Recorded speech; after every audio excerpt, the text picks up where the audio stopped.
Okay, y'all, we're standing in the front yard of my Portland, Oregon permaculture garden. This is part of our little food forest section. You can see it is early spring. Lots of things are just waking up. Lots of things have not woken up at all yet. Today I wanted to talk not about the greenhouse that we're building. I promise the next update for that is coming soon. But I want to talk about this Nashi pear tree that my daughter got for free yesterday. So you can check out my recent video, Ruth Works at Portland Nursery video here. And you know, for employees, if they have plants that are damaged or are really not sellable, they put them out back for employees to take home. So she was able to get an Asian pear. We don't have any Asian pears in our garden. In fact, I only grow one kind of pear, and that is the Seckle pear in my backyard, which I am just like a huge fan of. So we all really like Nashi pears. So when she saw this up at the dumpster, she was like, okay, I'm gonna take it. So this is an Espalier Nashi pear that has 5 varieties grafted onto it. And the reason it was out in the dumpster is you can see the top was broken off here, but also this graft here was seriously damaged. Luckily, 2 spurs were preserved.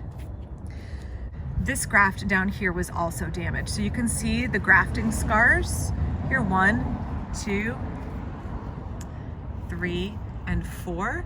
And then this is grafted down here.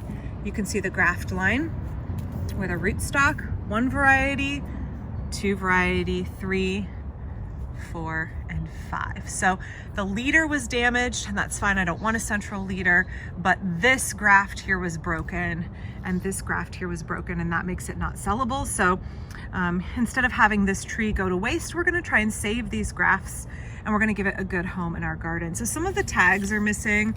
I do know that one of the varieties is, so here's this one, and then this one.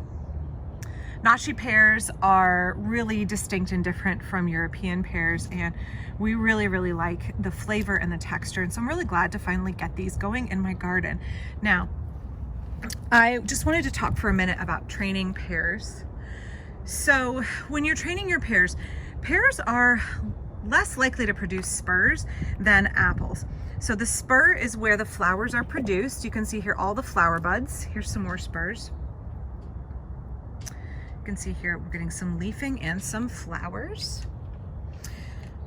The spurs are produced more slowly on pears, and if you prune them off, they're less likely to produce more than on an apple.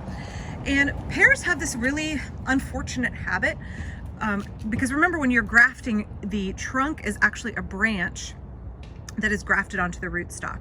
So it's gonna try and behave like a branch its whole life.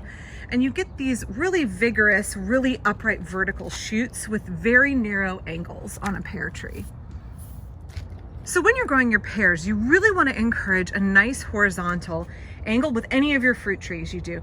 Now, especially for Espalier, if you're looking at having those horizontal branches, but in general, the wider this angle here, the more stable it is and the less likely it is to break under the weight of a fruit load. So let's look down further. Here is what happens with pears that's really unfortunate, is they send up these really vertical shoots. Should this be weighted down with fruit, this is a very unstable, narrow crotch, and that will very frequently snap. Plums have this problem as well, really likely for them to snap. But also with pears, these really vertical shoots don't tend to set very many spurs, so they're not as productive. So what you can do is you can hang a weight, or you can put a spreader. I have some spreaders. I haven't had to use them in a while because most of our trees are really mature, so I'll probably do a video on those later when I dig those spreaders out of storage. So I thought I would cut in here to show you what my spreaders look like. Hi, Athena. These are not dog toys. So the spreaders are just little bits of wood, and we've carved notches in them, and they go in the branches to push them apart and make them vertical. So one side goes on the main trunk, and the other side goes and pushes the branch out, and it just holds it at the angle that you want it until the branch kind of sets itself or becomes rigid enough on its own to stay at the proper angle, to stay at that more open angle. So these were really easy. You can just whittle some. You could use sticks if you want and just cut notches in them. I've found doing a branch spreader and making the notch rounded is better at preventing kind of rubbing and damaging the tender bark of a young branch. So I've seen some folks do it with a V. Some of the early ones I did with a V, and that sharp angle in the bottom where it doesn't rest nicely resulted in some rubbing and a little bit of scarring and damage. So I find this rounded bit like this is much more gentle and makes for a better spreader. But, just using those simple mechanical solutions, permaculture principle, we want to have slow, small solutions. We want to try and be most efficient in conserving our energy and using our resources wisely. And sometimes low tech is the best. And with a spreader system, or you can take a piece of twine and hang a rock or something heavy from it to pull the branch down instead of pushing them apart. Both of those solutions are really easy. You let gravity work for you, and you let your very, very simple tools work for you, and you get a really nice, consistent fix to your problem. So these are my branch spreaders. There are lots of other ones on the internet you can research. They need to stay on the tree until the tree is, again, rigid enough on its own that narrow angle has been pushed out and will hold on its own. So when you start out with a narrow crook, so pretend this is the central leader, and this is the young branch we want to eventually get at a wider angle. We have our branch spreader and we put it in. And again, young, flexible material. This doesn't work for older wood. And over time, you push the spreader down like this, and you encourage the branch to grow at that wider angle. So it starts out like this. You put the spreader in, and you push it down to where you get the angle that you want, and it will hold the branches apart at that nice wide angle. And that way, again, we're creating a more stable angle here that can support the weight of a fruit load without snapping.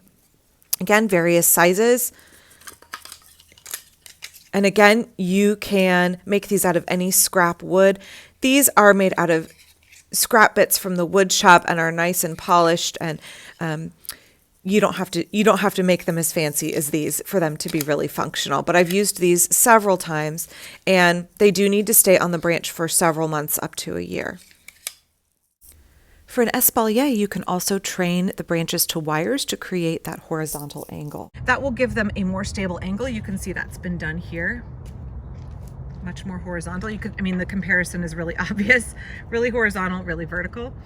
And that will encourage it to be a spur producing wood, but it also will make it much less likely to break when you're loaded down with fruit.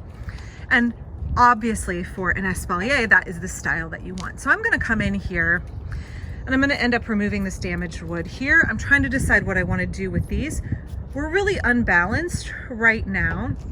There's no other branches in the lower left, and I don't know if I really want any down here. We'll see. I usually like to keep my trees branching really low, and I don't know the name of this variety. So this main central leader is missing the tag, but it is a grafted fruiting variety, and I don't know what it is.